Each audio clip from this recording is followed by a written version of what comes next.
بیٹھنا نہیں. ایک قصہ سناتا ہوں بس آخری. شیخ سعدی رحمت اللہ علیہ کا یہ قصہ ہے.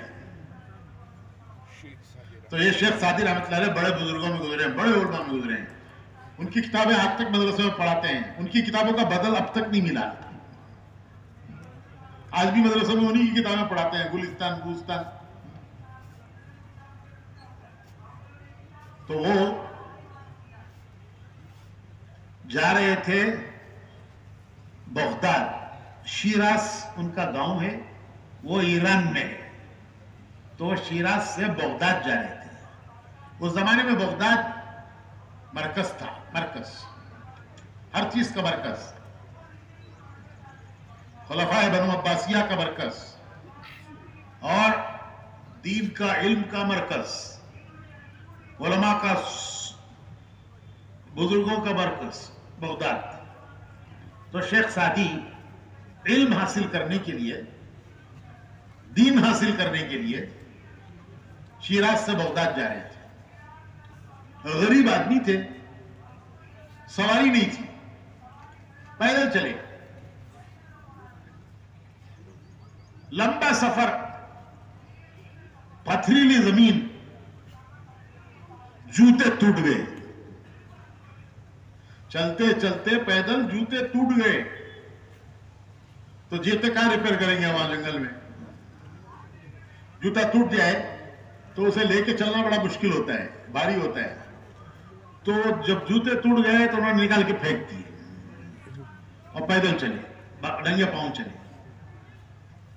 جس زمین پر جوتے ٹوٹ گئے ہوں اس پر پاؤں کا کیا حال ہوا ہوگا؟ تھوڑی دیر میں پاؤں میں آبلے آ گئے, پاؤں پھٹ گئے, اب چلنا مشکل ہو گیا.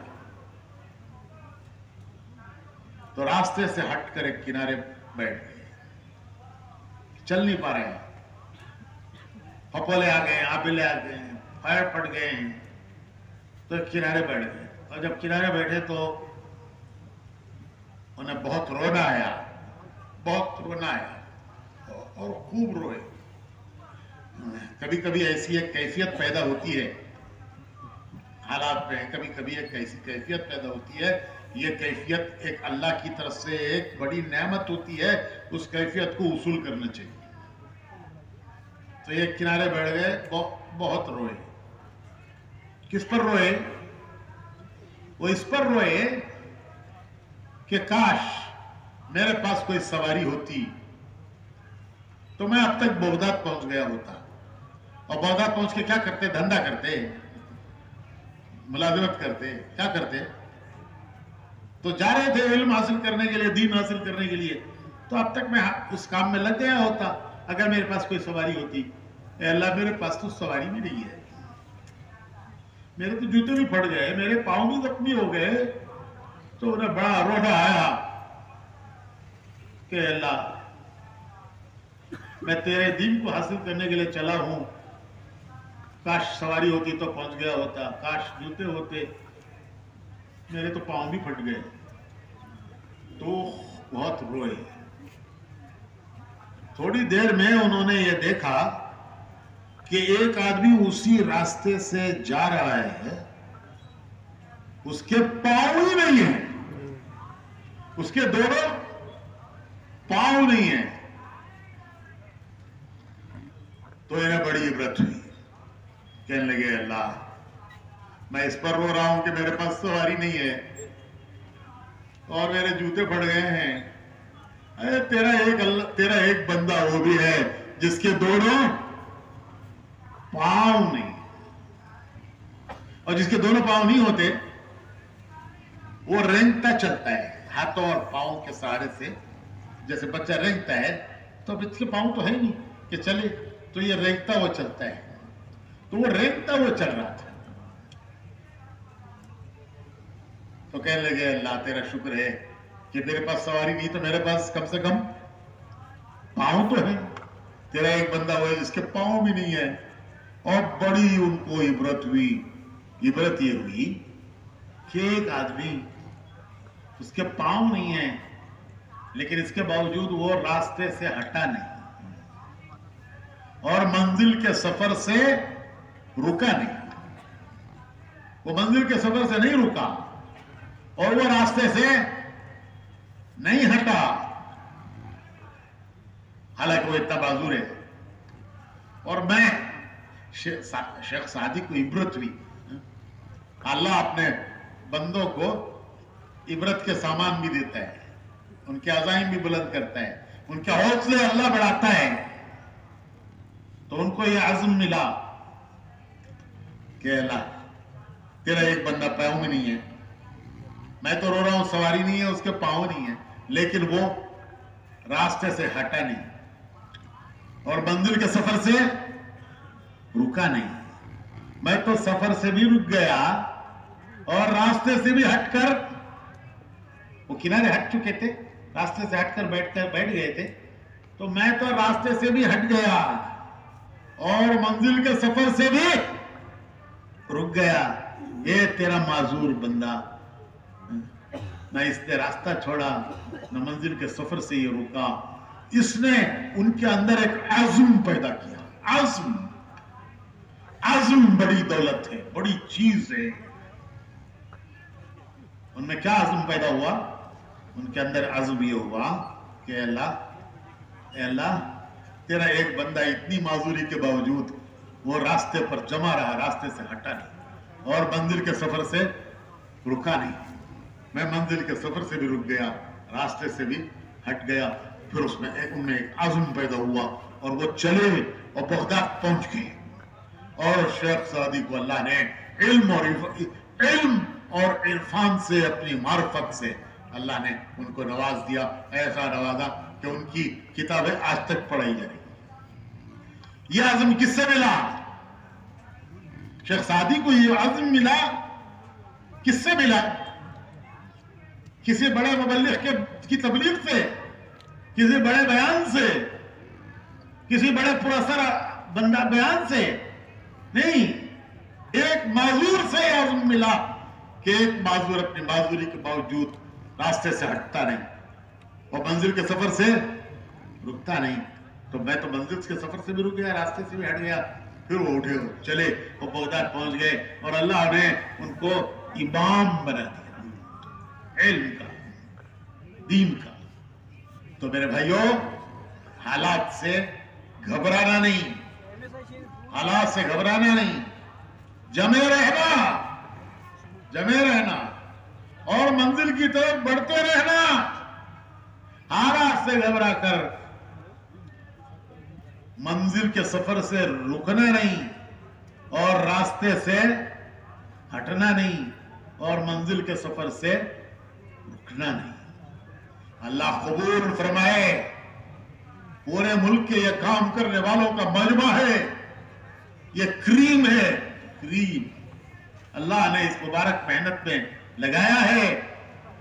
بھائیو، آگے بڑھتے رہنا ہے، آگے بڑھتے رہنا ہے، چلتے رہنا ہے. اللہ سے دعا مانگنا ہے کہ اللہ اس میں ہمیں جمائے اور چلائے اور قبول فرمائے. یہ مجلس کچھ ارادے کرنے کی ہے. کچھ ارادے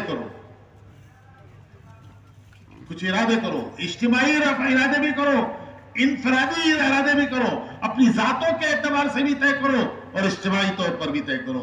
ذاتوں کے اعتبار سے انفرادی کیا ارادے؟ جیسے رات کو ماشاءاللہ ایک بڑا مجمع کھڑا ہوا کہ ہم انشاءاللہ اپنی اپنی مسجدوں سے 4 مہینے کی جماعتیں بنا کے نکلیں گے. میں نے عرض کیا نا کہ ہم دوسروں کی کمائی ہے، ان کی محنت، ان کی کتاب میں ہے ہمارا حساب. جن کو ہم لگائیں گے وہ ہماری کمائی ہوں گے. تو ایک ارادہ یہ کرنا کہ ہم اپنی مسجدوں سے 4 مہینے کی جماعتیں بنا کے انشاءاللہ نکلیں گے. کیوں بھائی سب کرتے ہیں ارادہ؟ کیا انشاءاللہ میں جان نہیں ہے؟ کہاں سے بنائیں گے جماعتیں؟ مسجدوں سے. اللہ کا شکر ہے اب تو ملکوں کی جماعتیں مسجدوں سے بن رہی. ہم اپنی مسجدوں سے جماعتیں بنا کر 4 مہینے کے لیے نکلیں گے. کب نکلیں گے اسے طے کرو، کیونکہ یہ طے کیے بغیر نہیں ہوتا. ورنہ شیطان یہ نہیں کہتا مت کرو، وہ ٹالتا ہے. شیطان کا حربہ ہے ٹالنا، ٹالنا. ٹھیک ہے آئندہ کریں گے، آئندہ کریں گے، آئندہ کریں گے، کہتے کہتے موت آ جاتی ہے. تو طے کرو کہ ہر حال میں کرنا. موقع ملے گا تو کریں گے، موقع نہیں ملے گا تو دنیا کو قربان کر کے کریں گے. تو ایک ارادہ یہ کرنا انفرادی 4 مہینے جماعتیں بنا کر ہم لے کر جائیں گے. کون سے مہینے میں جائیں گے اسے دیکھو. اور اجتماعی طور پر اپنے صوبوں سے اور ہمارے اضلاع سے اور ہمارے شہر کے حلقوں سے اور اپنے صوبوں سے ہم کتنی جماعتیں نکالیں گے 4 ماہ کی. اور آخری درجہ چلہ، ایک اعلیٰ درجہ ہے، ایک آخری درجہ. آخری درجہ نجات کا درجہ ہے اور اعلیٰ درجہ ان خوش نصیبوں میں شامل ہونے کا درجہ ہے کہ جن کو اللہ ہدایت کے کام کے لیے استعمال کرے اور انہیں ان ملکوں علاقوں کی ہدایت کا اللہ ذریعہ بنائے. یہ ہے وہ اعلیٰ درجہ. تو بھائیو ایک ارادے کرو 4 ماہ کب لگائیں گے، اپنی مسجدوں سے جماعتیں بنا کے لے کے چلیں گے. اور آخری درجہ چلے کب لگائیں گے. یہ مجمع اپنے عزائم کر کے جائے. اور مہینے کے 3 دن میری اس مہینے کی کمائی، وہ نئے لوگ ہیں جن کو میں محنت کر کے 3 دن کے لیے تیار کر کے لے کے چلوں. جتنوں کو میں نے محنت کر کے تیار کیا اور ان کو میں ساتھ لے کے چلا، وہ میری اس مہینے کی کمائی ہے. ہر آدمی یہ دیکھے میں نے اس مہینے میں کیا کمایا، میری اس مہینے کی کمائی کیا ہے، میں نے اس مہینے میں کیا کمایا. جن کو میں نے تیار کیا اور میں ان کو ساتھ لے کے چلا 3 دن کے لیے، وہ میری کمائی ہے. انشاءاللہ یہی چلے دینے والے بنیں گے، یہی انشاءاللہ 3 چلے دینے والے بنیں گے. تو اجتماعی طور پر اب کتنی جماعتیں سہرودہ نکل رہی ہیں اور انشاءاللہ آئندہ مشورے میں جب ہم آئیں گے تو ہماری جماعتیں کتنی بڑی ہوئی ہوں کہ انشاءاللہ ہم یہاں تک پہنچنے کی ہم نے نیت کی ہوئی ہے. 4 مہینے ہم کس مہینے میں لگائیں گے، یا آخری درجہ چلہ ہم کس مہینے میں لگائیں گے، اور پھر ہم اپنی مسجدوں سے جماعتیں بنا کر چلیں گے. تو ہمارے صوبے سے کتنی جماعتیں 4 ماہ کی نکلے گی، چلے کی نکلے گی. یہ عزائم کرنے ہیں. اپنی ذات کے بارے میں کون سے مہینے میں ہم نکلیں گے، اور اپنے علاقوں کے بارے میں کہ ہمارے صوبے سے ہم کتنی جماعتیں انشاءاللہ آئندہ. بظاہر تو یہ ابھی تو طے نہیں ہوا مشورے سے، لیکن میں ایک اندازہ بتا رہا ہوں کہ اگلا ہمارا مشورہ تو رمضان کے فوراً بعد انشاءاللہ ہوگا. تو درمیان میں یہ بڑے مبارک مہینے ہیں. رجب چل رہا ہے، رجب چل رہا ہے، شعبان آ رہا ہے، رمضان کی آمد ہے. تو ان 3 مہینوں میں کتنی جماعتیں ہم 4 ماہ کی نکالیں گے، کتنی چلے کی نکالیں گے، کتنی سہرودہ جماعتیں ہم نکالیں گے. یہ اجتماعی عزائم. اور انفرادی طور پر ہر شخص اپنے عزم کہ میں کس مہینے میں میری مسجد کی جماعت کو لے کے نکلوں گا. اس مجلس میں، ہمارے مشوروں کی مجلس میں 2 مجلسیں ہوتی ہیں، ایک کارگزاری اور ایک آئندہ کے عزائم. کارگزاری کل ہو گئی، آئندہ کے عزائم اس مجمع کو اب کرنے ہیں. صبح وار بیٹھنا ہے اور صبح وار بیٹھ کر ذاتی عزائم بھی کرنا کہ میرا وقت کب لگے گا، کس مہینے میں جماعت بنا کر مسجد سے لے جاؤں گا، اور میرے صوبے سے میں ہم سب مل کر محنت کر کے کتنی جماعتیں صوبے سے ہم اگلے جوڑ تک نکالیں گے. 4 مہینے کی کتنی، چلے کی کتنی، اور سہرودہ جتنی اب نکل رہی ہیں اس میں کتنا اضافہ ہوگا انشاءاللہ. یہ 4 چیزیں ہیں، ذاتی عزائم اور اجتماعی عزائم. تھوڑی دیر کے لیے حلقے بنا کر بیٹھ کر یہ عزائم کرنے ہیں، اور پھر انشاءاللہ بندہ عزم کرتا ہے، اللہ مدد کرتا ہے. بندہ ارادہ کرتا ہے، اللہ پورا کرتا ہے.